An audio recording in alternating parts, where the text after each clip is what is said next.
খিদা লাগছে বাইতে দেখাম। ও কে তোমার খিদা লাগছে? রূপেরও খিদা লাগছে, আমারও খিদা লাগছে। তোমারও খিদা লাগছে? ও তোমাকে শিকল দিয়ে বন্দি করে রাখছিল, এই জন্য খাও নাই কিছু? না। খাই নাই? হ্যাঁ, একটা জিনিস দেখাই, দেখো তো। কি হ্যাঁ, কি এখানে থাকো, দেখো। এ আমার আমার আমার ইয়ের থেকে, আমার বাসা থেকে, আমার রংপুরের বাসা থেকে আমার যে রাক্ষস দাদা আছে, এখানে একটু আসেন তো। খালি খায় রাক্ষস দাদা, দাদা হাজির সাও, হাজির সাও, হাজির সাও। দেখেন তো, একটু সামনে দেখা দেন তো,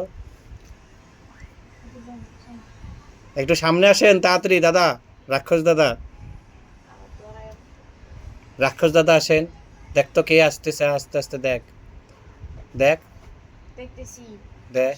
আসছে, আসে পড়ছে। হ্যাঁ, কে এটা? আবার কাকে কবে যদি করে 20 বছর পর হলো আবার আমু, এটা গ্যারান্টি দিছি। তো 20 বছর পর ওই যদি, তুই বলছিস 20 বছর পর আবার আসবি? হ্যাঁ? কয় এডি কয় তুই কিভাবে কহ সেই কথা কহ? কারণ কইবে আমি 20 বছর পর হলো আইবো 20 বছর পর তুই 20 বছর পর কিভাবে আসবি এটা করতে দে।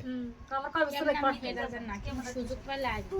এখন সুযোগ যদি তোকে না দেই আমি, সুযোগ পায় না সুযোগ না দিলে তো কেমনে আমি, সুযোগ না দিলে তো আইতে পারবো না। আইতে পারবি না?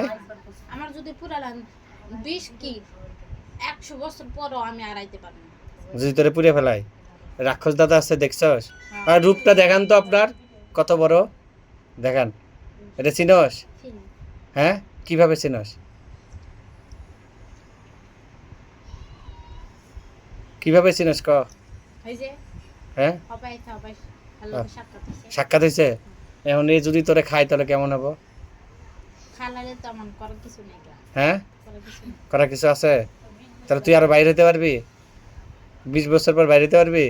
100 বছর পর? না, হ্যাঁ, 1000 বছর পরও আমি আর বাড়িতে যাবো না। আর বাইরে হতে পারবি? না।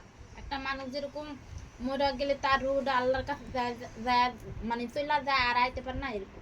তুই যারর সন্তান নিজেই বললি, আবার তুই আল্লাহর কথা কস? হ্যাঁ, ভালো ভালো হবি নাকি এটা ক? আমরা ভালো হ্যাঁ, আমরা ভালো মনে করতেন। ভালো হবি না? আমরা মানে কি বহু বাচন, মানে তোর আরো কয়জন আছে? আর নাই গা, মানে এমনি এমনি বুঝাইলাম আমি। বুঝাইলি? ও আচ্ছা, তোর মাইজ ভান্ডারি কয়জন আছে? হ্যাঁ, আমরা 2 গ্রুপ ছিলাম, 2 গ্রুপ থেকে হ্যাঁ, মানে 2 গ্রুপের সব ঠিক আছে গা, আর আমি বাদ রইছি। তুই বাদ আছিস? তোর গ্রুপের লোকে কেউ ধর্ম নাকি এটা ক? হ্যাঁ, কোন আছে আমি জানি। তুই ডেকে নিয়ে আসবি? আমার ঠেয়া পড়ছে না। কে? না হলে আমার লোক যা ধরে নিয়ে আসবো। এটা আপনার ব্যাপার, আমি কি করবো? হ্যাঁ, এটা আপনার ব্যাপার। হ্যাঁ, তো ভদ্রভাবে ইয়ে করবি, ঠিক আছে? হাজির হলে সমস্যা নাই, হাজির হওয়া কোনো সমস্যা নেই, বুঝছস?